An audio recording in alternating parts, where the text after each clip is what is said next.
Bonjour, bienvenue à cette vidéo. Aujourd'hui sur Blender 2.8, nous allons voir alors quelque chose de différent. On va voir ce qu'on appelle la physique sur un Rubik's Cube. En gros, on va voir différentes choses. Alors vous allez voir qu'on va faire... on va voir pas mal de choses qu'on n'a pas encore vues ensemble, mais c'est histoire de changer un peu par rapport aux différentes vidéos que je vous fais ensemble. Donc là, vous pouvez voir une petite animation en fin de compte, où vous avez une espèce de Rubik's Cube qui va tout simplement tomber dans un, on va dire un cendrier, hein, et il va s'éclater. C'est ce qu'on va s'amuser à réaliser. Alors il y aura différentes choses qu'on va voir, on va voir les modifieurs, on va voir la physique par rapport aux différents éléments, parce que Blender permet de faire des superbes trucs par rapport à ça, et vous allez voir, c'est assez intéressant. Donc sans plus attendre, regardons cela ensemble.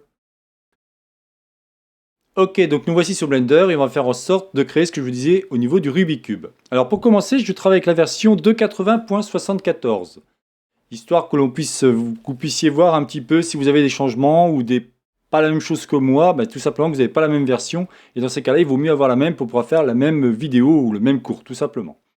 Donc là, je me mets en 1, histoire d'avoir mon petit carré. Alors lui, je vais tout simplement faire un GZ, pour le faire aller ici. Par contre, je m'aperçois que j'ai encore oublié. Hop, alors, shortcut, je vous l'active. Voilà, comme ça, vous avez ce qu'il faut.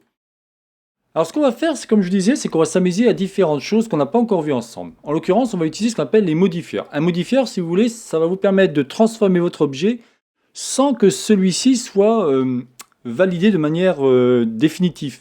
On peut le faire, ce qu'on va faire dans ce cas-là, mais on n'est pas obligé. Donc là, vous utilisez, on appelle un modifieur de type Array. Array, en fin de compte, va permettre de répéter, comme vous pouvez voir, au niveau de mon cube. Alors, je ne vous expliquerai pas ce modifieur, puisque le but, c'est juste qu'on fasse un cours ensemble et que je vous explique ce qu'on fait. Donc ici, je vais marquer tout simplement 1, alors on va mettre 0,5. Voilà, c'est suffisant. Ici, je vais appuyer. Alors un Rubik's Cube, en fin de compte, c'est 3 éléments, hein, tout simplement. Donc j'en mets 3 ici, c'est parfait. Ensuite, je vais encore créer un autre modifieur et je fais Array. Cette fois-ci, vous pouvez le voir ici, il est en bas. Là, je vais mettre 0. Ce que je vais faire ici, c'est que je vais prendre cet élément, je vais faire un copier-coller. Et je viens à cet endroit-là. Vous voyez, on a X, Y, Z. Je fais coller et je fais entrer. Là aussi, je vais mettre 3. Un Rubik's Cube, en général, c'est 3 rangées, tout simplement. Donc là, il nous reste la rangée des Z. Donc pareil, je fais Array. Et cette fois-ci, je vais mettre ici 0. Et là, je vais mettre mon petit copier-coller pour avoir mes 3 rangées. Évidemment, ici, je mets 3. Parfait. On vient de commencer à créer notre Rubik's Cube.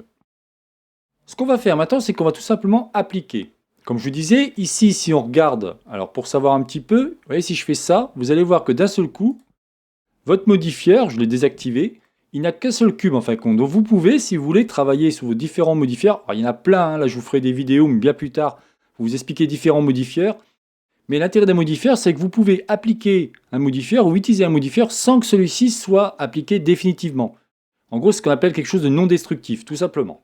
Donc là, je reclique sur mon élément. Voilà, et celui-là. Parfait. Donc là, ce que je vais faire, c'est que je vais l'appliquer. Appliquer, appliquer, appliquer. Comme ça, j'ai mon élément, c'est ce que je voulais. Ensuite, je vais faire GZ pour le monter un peu. Parfait. Ici, je le mets en mode orthogonal. Je vais prendre ici un élément. Vous voyez ici ce qui se passe? On a le centre, on a l'origine en fin de compte de notre carré. Le problème, si je le mets ici en mode tabulation, vous n'avez qu'un seul élément. En gros, il est en train de dire que tout ce que vous avez ici, si vous n'avez qu'un seul point d'origine, regardez, si je fais R, automatiquement, il va faire une rotation par rapport à mon point. Moi, ce qui m'intéresse, c'est autrement. Donc là, je vais faire tout simplement Mesh, et je vais aller ici dans Separate, et là, je vais cliquer By Loose Part. Ça veut dire en fin de compte que tous mes carrés vont être d'un seul coup séparés. Et automatiquement, donc pour l'instant, vous voyez, on a différents éléments. On va en fin de compte avoir un objet. Vous pouvez le voir ici, d'un seul coup, au niveau de l'outliner, on a différents cubes qui se sont créés. En l'occurrence, on en a 26. Ce que je vais faire maintenant, c'est définir en fin de compte mon point d'origine pour chaque élément. Donc là, je fais bouton droit de ma souris, et ici, vous voyez, c'est marqué Set Origine. Et là, je vais dire tout simplement Origine to géométrie. Et là, vous allez percevoir que chaque cube a maintenant son point d'origine. C'est exactement ce que je voulais. Très bien. Ce qu'on va faire maintenant, c'est qu'on va faire Shift A et on va mettre un plane. Ça va être tout simplement, pour l'instant, je vais vous montrer avec un sol, pour que vous puissiez bien comprendre. Donc là, ce qu'on va faire, c'est qu'on va utiliser ce qu'on appelle la timeline. Vous pouvez le voir ici avec les différents boutons. En fin de compte, là, on a 250, c'est-à-dire que ça fait à peu près 25 images secondes. Ça sert à ça. Donc là, ce qui nous intéresse, c'est que si j'appuie ici, pour l'instant, il ne se passe rien. Tout à fait normal. On va sélectionner un élément, tout simplement. On va aller dans un module que vous ne connaissez pas encore, qui s'appelle... Alors, il est où cet animal? Il est là.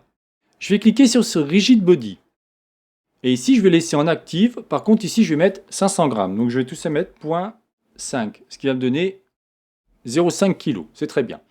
Ici, vous laissez tel quel. Vous laissez, au niveau dynamique, vous laissez cocher. On va laisser convexe hull. Là aussi, je ne vous fais pas un cours complet là-dessus. On verra ça un peu plus tard, mais je vais vous expliquer quelque chose. Regardons maintenant ce qui se passe. Si j'appuie sur le bouton lecture, vous allez voir mon petit cube tomber. Et vous voyez, celui-ci, en fin de compte, traverse ma planche. Cette planche-là, en fin de compte, on n'a toujours pas défini. L'intérêt de la physique, en fin de compte, ce qui est vraiment génial sur Blender, c'est qu'on va pouvoir lui définir des modes. On va dire que par exemple, 1, il est physique, ça veut dire que là, il tombe. Pourquoi il tombe? Tout simplement par rapport à Newton qui est de 9,81 Newton-mètre. C'est tout simplement la pesanteur que l'on a sur Terre. Bien évidemment, celui-ci pourra être modifié si vous le voulez. Vous le retrouverez ici, vous voyez, dans ce module-là. Vous allez ici sur Gravity, et là, c'est marqué 9,8. Là non plus, je vous ferai pas de... On n'ira pas plus loin à ce niveau-là, mais c'est au moins que vous puissiez savoir ce qu'il en est. Donc je vais cliquer sur cette pièce-là, je viens ici, je vais cliquer sur Rigid Body. Cette fois-ci, au lieu de cliquer sur Active, je vais mettre Passive. Et regardons ce qui se passe maintenant.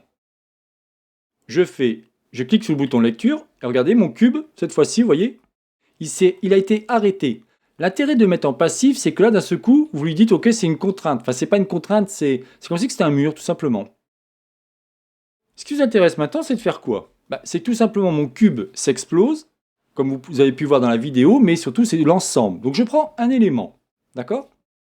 Celui-ci, comme vous pouvez voir au niveau du rigid body, il a différents paramètres. Il a active et il a ici 0,5 kg, donc c'est-à-dire 500 grammes. Ce que je vais faire maintenant, c'est que j'appuie sur B et je vais sélectionner l'ensemble de mes cubes. Et on va aller ici dans Objet, Rigid Body, et là vous voyez, c'est marqué Copy from Active. Qu'est-ce qui va se passer? En fin de compte, l'intérêt, c'est que tout ce que j'ai appliqué sur ce cube, en l'occurrence, je vous mets une flèche, puis c'est bien voir de quoi je parle, il va être automatiquement appliqué à tous mes autres cubes. Donc un gain de temps, parce qu'il faut prendre chaque cube un par un, c'est assez pénible. Regardez, je prends n'importe quel cube, par exemple celui-ci. Celui-ci a bien un rigid body qui a été appliqué. Et qu'est-ce qui se passe maintenant? Je mets en 1. Alors pas en 1, parce que vous n'allez pas voir grand-chose. Et je vais appuyer ici sur ma barre de lecture. Et regardez, maintenant tous mes cubes tombent. Ils s'éclatent, et c'est ce que je voulais. Super. Ce qui va m'intéresser maintenant, c'est de faire quoi? Là, je reviens ici. C'est d'une part le monter un peu plus. Donc là, je vais mettre en 1. Je vais prendre B pour faire mon élément. G, Z, je le monte un peu. OK. Le problème, c'est que vous pouvez voir, ça ne fait pas terrible. Donc j'appuie sur R et je vais faire une petite rotation. Là, à vous de voir, à vous de jouer. Moi, je vous mets des trucs, je vous donne une façon de faire. À vous de voir ce que vous voulez faire après. Et vous allez voir que de suite, ça va se passer beaucoup mieux. J'appuie sur lecture et je vois ce qui se passe. Là, vous voyez, c'est plus sympathique. Alors, il y a quelque chose de très intéressant, c'est que vous allez voir que si je laisse continuer, mes cubes, alors ça dépend des fois, mais mes cubes, souvent, ils peuvent s'amuser à glisser. Pourquoi? Parce que si on regarde ici, en cliquant sur cet élément, donc on va dire mon sol, tout simplement, vous avez ici surface response. En fin de compte, c'est la réponse au niveau de votre surface. Vous allez pouvoir activer les frictions et la valeur est à 0,5. Si, imaginons, je la mets comme ça, d'accord? Je reviens et je recommence. Vous allez voir, c'est complètement différent. En fin de compte, mes formes, vous avez vu, ils glissent un peu comme des glaçons. Donc ça peut être très intéressant si vous voulez faire un effet comme des glaçons. Vous voyez ce qui se passe là? Ils ne s'arrêtent pas. Par contre, je vais faire différemment. Je vais mettre une friction bien plus forte. Donc là, je vais mettre, on va dire, allez, presque 0,9. D'accord? Donc là, je vais appuyer sur lecture et on va voir ce qui se passe. Vous avez vu? Mes cubes n'ont presque plus bougé. Toujours pareil, à vous de voir le paramètre qu'il faut mettre, mais pensez bien à celui-ci qui va permettre de... Vous voyez, c'est marqué résistance de l'objet au mouvement. Et en dessous, on va avoir ce qu'on appelle la tendance d'un objet à rebondir après collision. Là aussi, à vous de voir si vous voulez faire. C'est toujours pareil. Ça peut être par exemple, j'avais fait à un moment une vidéo avec des petits poids qui tombaient. Un petit poids est beaucoup plus léger, donc évidemment, il va rebondir beaucoup plus, tout simplement. Là, je vous donne, si vous voulez, un exemple qui peut être intéressant et à appliquer sur plein de trucs. Alors là, franchement, croyez-moi, dès que vous touchez à ça, vous pouvez faire des superbes jeux. Vous pouvez faire, mettons, une boule qui va descendre dans un jeu, comme un jouet comme ma femme, où il y a une boule qui descend, ou une voiture qui va descendre dans différents toboggans, et ainsi de suite. Vous pouvez faire des superbes trucs à ce niveau-là. Bon, revenons à nos moutons. Ce qui m'intéresse maintenant, c'est de créer mon cendrier. Donc là, je le supprime. Je vais faire ici un cylindre. Alors évidemment, mon cylindre, je me mets en 1. On va l'agrandir. Que ce soit à peu près comme ça. Ici, je vais faire SZ pour le faire plus petit. Parfait. Alors c'est quelque chose d'assez rapide, hein, ce que je vous fais. Hein. J'appuie sur 3. Ici, je vais faire un ES. Tout ce que je vous explique, on l'a vu ensemble, bien évidemment. Hein. Donc là, j'appuie sur E. Et automatiquement, je vais pouvoir extruder pour faire mon trou. OK. Ensuite, j'appuie sur 2. Je me mets cette fois-ci en mode filaire. Et on va faire tout simplement un petit bevel. Donc Alt. On va mettre ici, Shift enfoncé. Puis peut-être... ouais, peut-être ici aussi. Voilà. CTRL B. Et là, je vais faire un petit bevel. Avec un segment, mais 2 segments. Vous voyez, de suite, ça donne quelque chose. Vous pouvez faire bouton droit, Shade Smooth, mais vous n'êtes pas obligé. Vous voyez, de suite, on a notre élément. Très bien. Je me mets comme ça.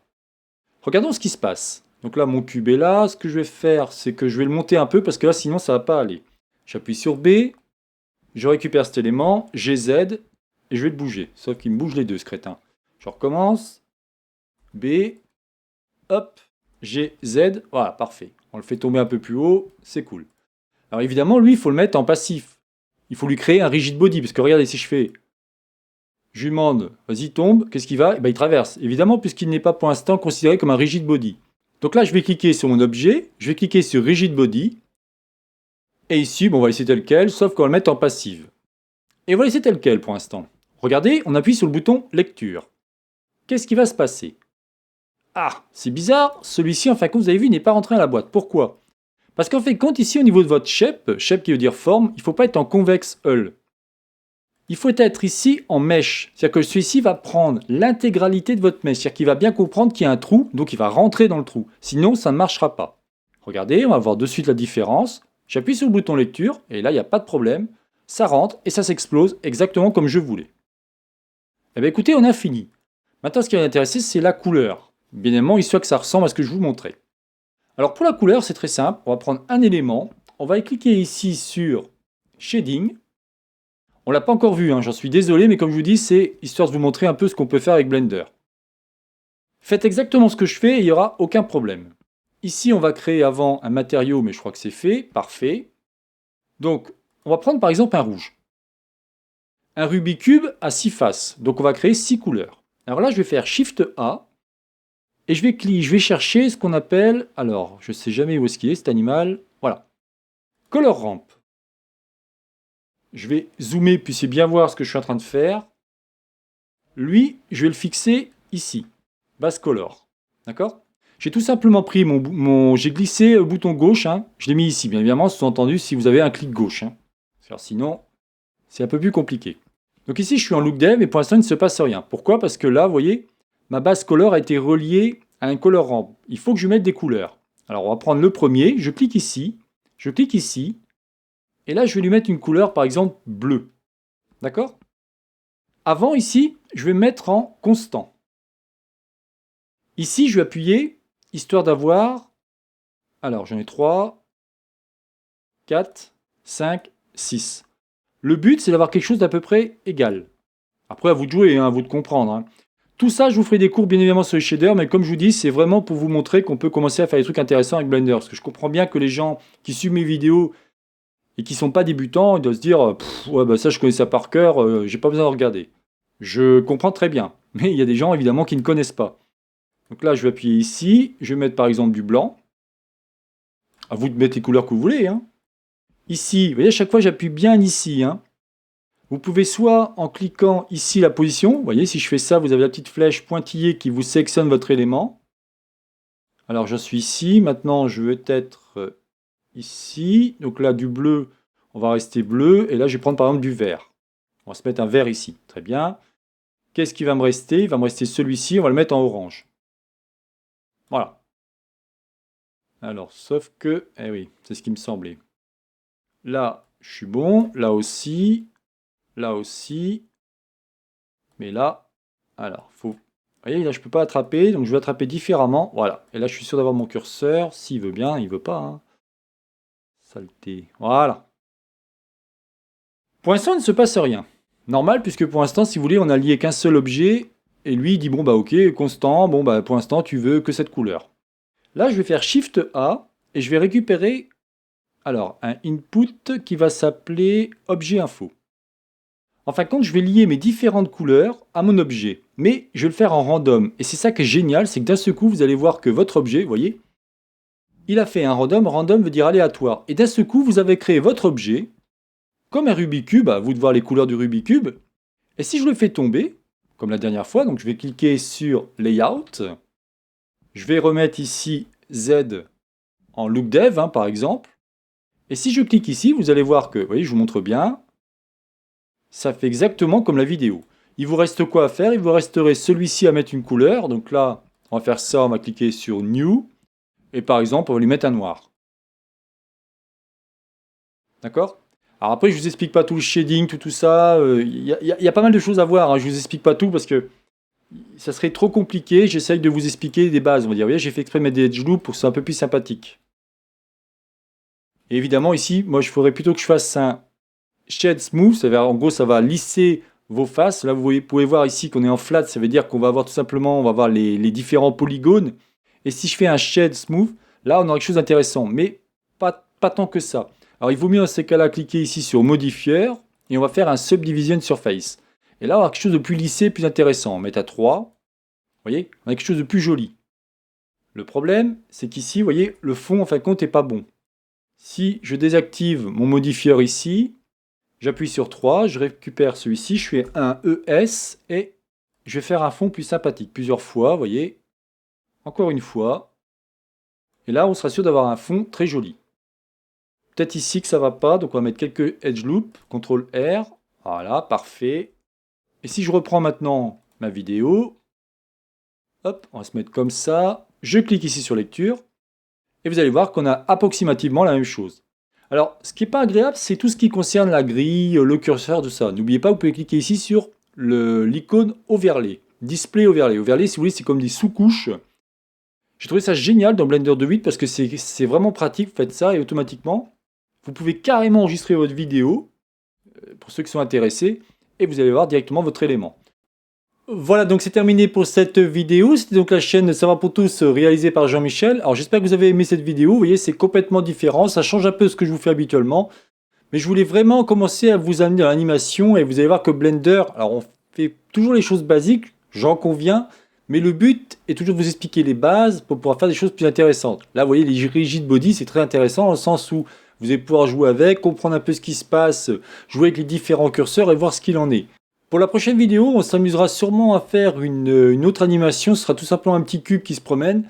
Mais ça vous permettra de mieux comprendre ce qu'on appelle une frame, un peu voir l'animation, comment modifier les courbes et ainsi de suite pour que votre animation soit un peu plus sympathique et ainsi de suite. Je vous souhaite donc une bonne journée et à la prochaine vidéo. Bye bye.